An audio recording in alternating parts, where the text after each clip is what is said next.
Now, there's another big Marvel movie coming out sooner, just in May. We're in the final home stretch now of Guardians of the Galaxy 3 coming out, and it might have a failure point of its own, as we hear in this next hotline question. Hi, John. My name is Jose Jorges, and I was asking myself what happened if Guardians of the Galaxy Volume 3 fails. I believe that if this movie fails to make $150 million opening weekend and around $750 million worldwide, it'll be considered disappointed. What do you think Disney will do? Thank you for your time. Bye-bye. Yeah, I don't think he meant 3.4 billion. I think he meant $750 million. Like, if this movie does not make $3.4 billion, it's a failure. That's some high standards there. No, $750 million. So about $750 million. And yeah, I first of all, I don't think Guardians of the Galaxy 3 needs to make $150 million opening weekend. I don't think it does. I think it needs to have a strong opening weekend. I think they're looking for it to have 100 plus. The big question is going to be the legs it has and what will it make overall. And I don't think it necessarily needs to make $750 million. Like, it can be profitable at like 550, 600 million. As long as it's profitable, that's the important thing. But it has the potential to be a $1 billion film. But what is its failure point? What is the one real big cause of concern for Guardians of the Galaxy that I believe could lead to it maybe having a disappointing result?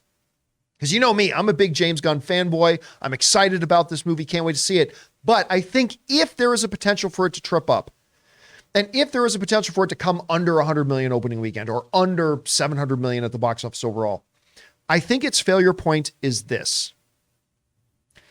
I have watched now a few promos for Guardians of the Galaxy 3. I know the Guardians of the Galaxy very well. I'm excited to see the movie. But I feel like Guardians of the Galaxy 3 has fallen into the same kind of trap that a lot of big Hollywood films have in the last couple of years, and that is this. I've watched the trailer. I still can't tell you what the movie's about. I get it. We're going to learn a little bit about Rocket's background. Okay. But what's the story of this movie? We see the High Evolutionary in the trailers. They've never named him, and we have no idea what he's doing. I mean, if you know the comics and all that kind of stuff, and you have a pre-existing background knowledge of it, you got a little bit more of that. But the trailers for this movie, while I have enjoyed them, the reality is they haven't really done anything to tell you what the movie's about. And whenever a big movie like this has come out where trailers have never really given the audience much information as to what the movie's about, they tend to underperform. One of the best examples, or worst examples of this, I should say, was the brilliant Denis Villeneuve film Blade Runner 2049. That movie's fantastic. I'm not even a Blade Runner fan, but Blade Runner 2049 was fantastic. Had great visual effects, had a legacy title. But guess what? And I complained about this long before the movie came out.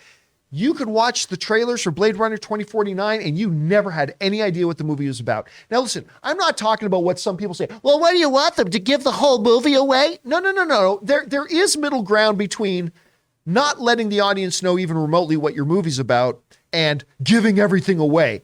There is a good, happy middle ground in there. Top Gun Maverick was great at that.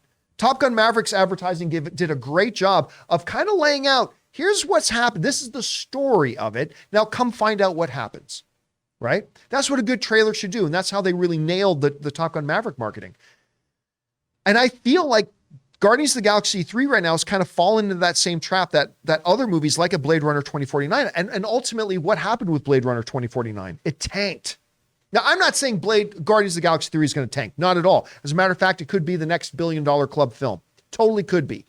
I'm just saying that if there is going to be a failure point and something that Guardians of the Galaxy 3 can trip over and stumble on, it could possibly be the fact that average movie fans have watched the trailers for these and couldn't really tell you what the movie's about. You could with the first Guardians movie. You even could with the second Guardians movie.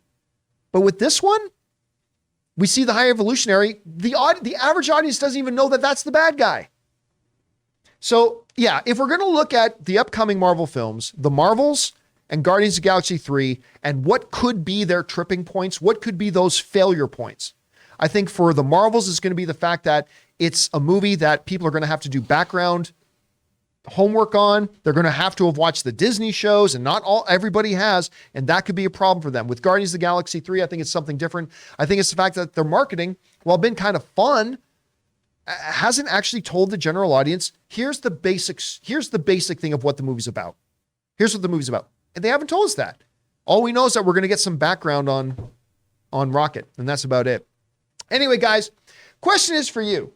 What do you think? If you had to look at the Marvels and the upcoming Guardians of the Galaxy 3 and say, hey, like, if either one of them are going to stumble and come up short, what's going to be that tripping point for each of them? Do you agree with my tripping points, what I think could be the failure points here? Do you think it could be something else that does it? Whatever you guys think, jump down into the comment section below and let us know your thoughts. We want to thank a sponsor of this video, Mint Mobile. From the gas pump to the grocery store, your utility bills and favorite streaming services, inflation is everywhere. Seriously, make it stop. Thankfully, there's one company out there that's giving you a much needed break. It's Mint Mobile. As the first company to sell premium wireless service online only, Mint Mobile lets you order from home and save a ton with phone plans starting at just $15 a month. You guys know that ever since I switched to Mint Mobile, I've been saving almost 70% a month over my old phone plan. For people looking for extra savings this year, Mint Mobile offers premium wireless for just $15 a month. By going online only and eliminating the traditional cost of retail, Mint Mobile passes the significant savings on to you. All of their plans come with unlimited talk and text plus high-speed data delivered on the nation's largest 5G network. Use your own phone with any Mint Mobile plan and keep your same phone number along with all your existing contacts. Switch to Mint Mobile and get premium wireless service starting at just $15 a month. To get your new wireless plan for just $15 a month and get the plan shipped to your door for free, go to mintmobile.com/Campea. That's mintmobile.com/Campea. Cut your wireless bill to $15 a month at mintmobile.com/Campea.